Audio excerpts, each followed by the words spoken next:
cereng. Anak anda kursus nari 100.000 dibayar cereng. Anak anda masuk madrasah sebulan cuma 15.000, setahun kagak dibayar-bayar. Iya apa ini? Saya perhatikan. Kalau guru bahasa Inggris gendut-gendut. Tuh kalau guru ngaji mah berharga kurus tukar kurang gizi. Ini salah.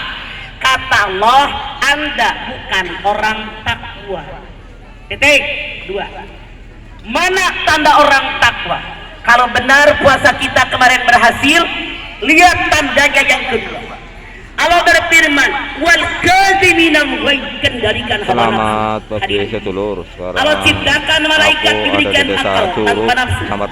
Allah ciptakan binatang diberikan nafsu tanpa akal. Allah ciptakan kita manusia, dua-duanya ada. Akal ada, nafsu ada. Pagi hari ini orang yang kuat dalam Islam bukan orang yang bisa membanting lawannya, tapi orang yang bisa mengendalikan hawa nafsu. Anda lihat Ali Imran 191. Rabbana ma khalaqta hadza batila. Yang Allah ciptakan nggak sia-sia. Bu, pernah ketemu binatang? Pernah? Kucing, ayam, kambing, kebo, sapi, pernah ketemu? Binatang kalau jalan merangkang, betul apa betul? Kepala tempat otak, kemaluan tempat nafsu neraka. Manusia jalan tegak berdiri. Nih. Manusia. Kepala tempat otak, kemaluan tempat nafsu. Saya tanya, tinggian mana kepala sama kemaluan? Artinya apa? Kata Allah, kalau kalian merasa kalian manusia, setiap mengarungi hidup dan kehidupan, pergunakan otak, jangan nafsu. Ngerti? Jangan mau ngambek mulu dong jadi orang. Jangan mau marah mulu kalau kalian rasa jadi manusia. Makanya orang yang kuat dalam Islam bukan orang yang bisa membanting lawannya, tapi orang yang bisa mengendalikan hawa nafsu. Kita lihat di mana pusat nafsu. Rasulullah bersabda, pusat nafsu di udal kita. Inang ngarana kalau orang Tegal naon ieu? Hah? User, udal, bodong. Naon? Arana naon? Itu. Ibu punya. Coba lihat. Salah. Anda lihat. Dilipat tuh mah. Kagak sopan mah orang tua nih anak. Lipat yang rapi. Anda lihat, Bu, sejengkal ke bawah nafsu birahi. Kalau Anda tidak percaya, Anda yang berdiri sok jengkalan atas. Coba. Sejengkal ke atas nafsu dunia. Bagaimana pemenuhan nafsu manusia yang sejengkal ke bawah? Hadirin, silahkan Anda lihat An-Nisa ayat 3. Tankihu ma tawbalakum minan nisa. Kaum laki-laki, nikahilah perempuan yang kamu sukai. Atau nuhun, kamu ini dong benar. Sopan kakolot. Jadi ayat ini kata Allah, hei kaum laki-laki, nikahilah perempuan yang kamu sukai. Maaf, banyak kaum laki-laki walaupun mereka mengaku beragama Islam tidak ngerti tentang asbabun nuzul ayat ini. Kenapa ayat ini turun? Karena banyak laki-laki yang kalau kawin lagi bilang saya mengikuti sunnah Rasul. Salah kale. Sunnah Rasul bukan kawin lagi. Urusin tuh masjid, urusin fakir miskin, urusin anak yatim, urusin tuh panti jompo, urusin orang-orang yang duafa, bikin jalan yang lebar. Tuh bapak-bapak dengerin. Kenapa ayat ini turun? Dulu kaum laki-laki ada yang punya istri 50 sampai 100 orang, dibatasi dengan ayat ini. Allah mengatakan, hei kaum laki-laki, kalian menikah maksimal 2, 3, 4. Di kita mah bapak-bapak enak banget. ada yang begitu? Mana orangnya? Nah, setelah menikah kaum laki-laki dengan perempuan, bagaimana penguasaan nafsu yang sejengkal ke bawah? Anda silakan lihat Al-Baqarah 223. Nisa'ukum harsul lakum fa'tu harsakum anna syi'tum wa qaddimu li anfusikum. Istri kalian ladang kebun tempat kalian bercocok tanam, datangi mereka dari arah mana kalian suka. Kata Allah, kalau seorang laki-laki sudah menikahi perempuan, istri ini dalam ayat ini oleh Allah digambarkan seperti kebun. Kebun. Jadi kata Allah bilang sama para suami, sok kalau udah nikah mah tuh kebun dipacul gitu. Dalam ayat ini Allah menyatakan kalau laki-laki sudah menikah dengan perempuan, di situ bisa melampiaskan nafsu birahi kalian dengan istri kalian, berhubungan badan gayanya terserah kalian, tapi Allah menyatakan wa qaddimu li anfusikum. Gaya bagaimanapun, gulnya di tempat yang Allah tentukan, di lubang depan, jangan ngikut robot gedek dari belakang. Jelas Bu? Nih pemenuhan yang sejengkal ke bawah. Sekarang bagaimana nafsu yang sejengkal ke atas? Bagaimana pelampiasannya? Anda lihat nafsu yang sejengkal ke atas, nafsu dunia, pangkat, jabatan, kekuasaan, kehormatan, harga diri, wibawa, rumah, mobil, kendaraan, perabotan, pakaian, makanan. Ini yang sejengkal ke atas dari modal kita. Bagaimana Allah mengatur pelampiasan nafsu yang sejengkal ke atas? Anda silahkan lihat Al-Baqarah 168. Ya ayuhan nas kulu mimma fil ardi halalan thayyiba wa la tattabi'u khutuwatis syaitan innahu lakum aduwwum mubin. Hai manusia, segenap manusia yang dihimbau oleh Allah, maka semua yang di muka bumi syaratnya halalan thayyibah. Halalan thayyibah secara hukum, halalan thayyibah cara memperolehnya, thayyib hasilnya. Kalau ada orang yang makan tidak sesuai perintah Allah halalan thayyibah, kata Allah wala tattabi'u khutuwatis syaitan innahu lakum aduwwun. Jangan mengikuti langkah setan, setan musuh yang nyata. Jadi buat rumah, mobil, kendaraan, makanan, pakaian, perabotan rumah harus sesuai perintah Allah, syaratnya halalan thayyibah. Jangan makan yang haram, juga jangan makan yang makruh. Allah tidak menyukainya. Nih tanda yang kedua bagi orang takwa. Titik. 3. Mana tanda yang ketiga? Wal afina 'anil nas. Orang yang bertakwa, kata Allah dalam ayat ini, tandanya yang ketiga selalu memaafkan kesalahan orang. Misal saya tersinggung oleh orang lain, kalau saya orang bertakwa, iya deh saya maafin, agar kalau saya melakukan kesalahan kepada orang lain memaafkan saya. Kenapa? Manusia nggak ada yang sempurna. Al-insan mahluk khata manusia. Manusia tempatnya salah, tempatnya lupa.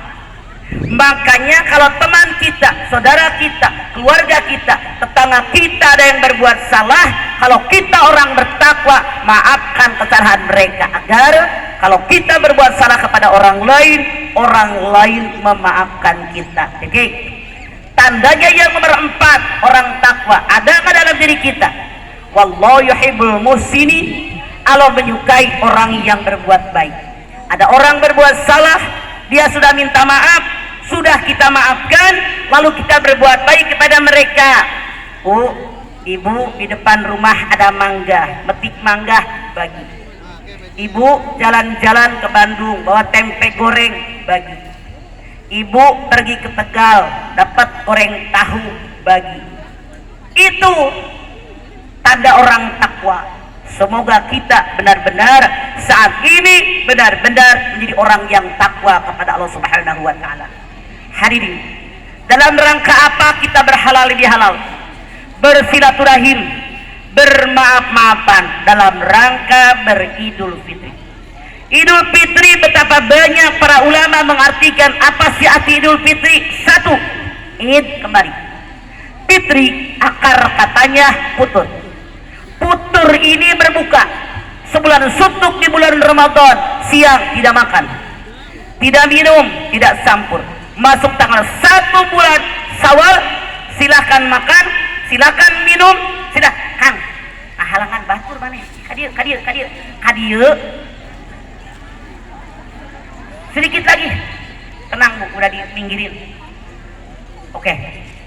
Bu, masuk tanggal 1 bulan Syawal, silahkan makan, silahkan minum, silahkan campur suami istri, mau berapa kali silahkan, asal dengan pasangan masing-masing, jangan ama bini tetangga. Itu pasangan. Ini putur Idul Fitri. Titik 2. Fitri yang kedua artinya fitrah. Fitrah dasar manusia, begitu lahir dalam dunia tidak ada seorang pun manusia yang punya dosa. Ada nggak bayi yang punya dosa? Betapa banyak hadis Rasul yang mengabarkan kepada kita bahwa ibadah puasa, ibadah lain yang mengiringi ibadah puasa bisa menghapuskan dosa kita. Contoh, man fariha biduhuri Ramadan haramallahu. Bu, ambil tikernya, gelar di sini.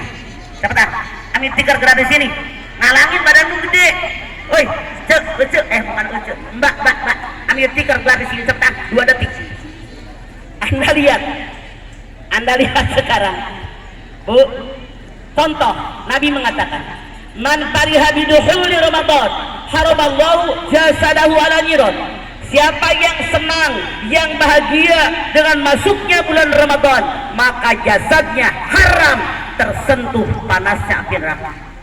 Sebelum masuk bulan Ramadan, ibu bilang alhamdulillah, seminggu lagi bulan Ramadan, pahala dilipat gandakan, bisa puasa, bisa taraweh, tahajud tiap malam.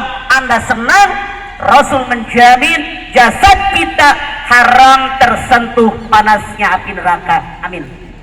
Orang yang haram tersentuh panas api neraka, orang yang tidak punya dosa. Betul?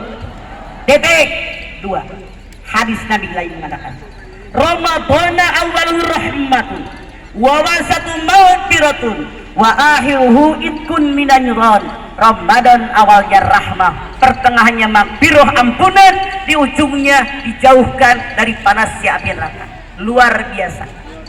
Betapa agungnya Ramadan, dapat rahmat, ampunan, jauh dari api neraka, nggak punya dosa kayak bayi. Hadis Nabi yang lain mengatakan, man soma Ramadana imanan wa ihtisaban ghufira lahu ma taqaddama min dhanbi. Barang siapa yang berpuasa di bulan Ramadan dengan iman, ikhlas hanya menghadapkan ridho Allah, semua dosanya diampuni oleh Allah. Amin. Kata ibu, alhamdulillah, sekarang kita nggak punya dosa. Ntar dulu. Tidak semua puasa menghapuskan dosa, karena Rasul menyatakan puasa ada 3 kelas. Berapa Bu?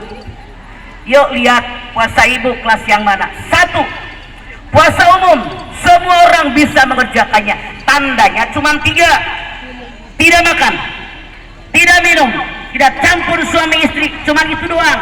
Ngarumpi jalan, ngomongin orang ngagibah ye, sama suami ngelawan mulu, sama bini korek, sama mertua sebel, sama tetangga monyong, sama pembantu marah. Ono ngene, ada di sini yang begitu. Apa ngomongnya? Ono neng kene ono. Apaan? Anak ngene neng kono.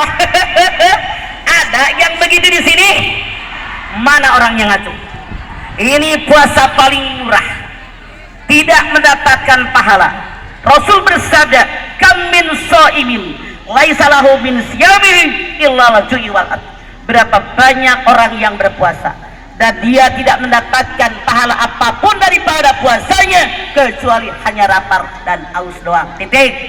Naik yang kedua, puasa khusus. Semoga kita minimal naik ke puasa ini, amin. Tandanya 6, berapa? Tidak makan, tidak minum, tidak campur di siang hari, seluruh tubuhnya puasa, mata, hidung, mulut, tangan, kaki puasa. Tidak makan yang subhat apalagi yang haram, tidak memenuhi perutnya dengan makanan halal. Saya berharap kita semua minimal puasa yang kedua khusus, tidak makan, tidak minum, tidak campur di siang hari, semua tubuhnya puasa, matanya nggak jelalatan, telinganya tidak mendengarkan yang dilarang, mulutnya tidak ngomong yang dilarang dalam agama, tangannya tidak megang yang diharamkan, kakinya tidak melangkah ke tempat yang dilarang. Masya Allah, semua anggota tubuhnya dijaga. Yang nomor 5, tandanya puasa khusus yang bisa menghapuskan dosa. Mana, Bu? Tandanya yang kelima, orang tadi tidak makan yang subhat, apalagi yang haram. Subhat diragukan. Contoh, ibu beli bawang sekilo, udah di kilo nih bawang, nyomot, tambahin ya bang, haram. Ibu beli cabai sekilo, udah ditimbang, nyomot, tambahin bang, haram tahu. Ibu beli duku, beli lengkeng 2 kilo, mang nyobain, pakai otak yang di atas, nyobain duku atuh, nyobain lengkeng atuh. Dasar manusia rakus, nyorok cok turun. Kalau di sini nyorok cok namanya makan, nyobainnya banyak. Ono ngene. Ada yang begitu di sini. Hati-hati, itu subhat mendekati haram. 6. Tanda orang yang puasa khusus tidak memenuhi perutnya dengan makanan halal. Rasul bersabda, "Ma min wi'ain abghadu ilallah min batni mali minal halal." Tidak ada satupun tempat yang dibenci oleh Allah kecuali perut yang dipenuhi dengan makanan halal.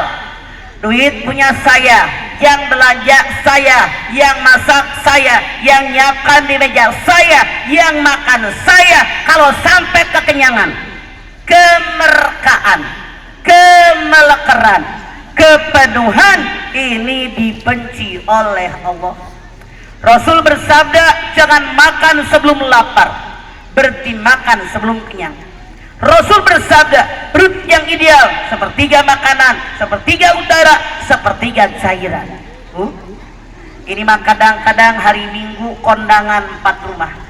Rumah yang pertama makan nasi sama lauk pauk, rumah yang kedua makan empe-empe, rumah yang ketiga makan sate sama lontong, rumah yang keempat ibu kondangan, Masya Allah, makan asinan. Kok mbak makan lu? Gua udah kondangan 50.000. La ilaha illallah. Jangan kepenuhan. Nah, puasa ini yang bisa menghapus dosa. Yang ketiga, puasa khusus tandanya 7 dari yang 6 tadi ditambah 1, semua alam pikirannya hanya mengharapkan ridho Allah.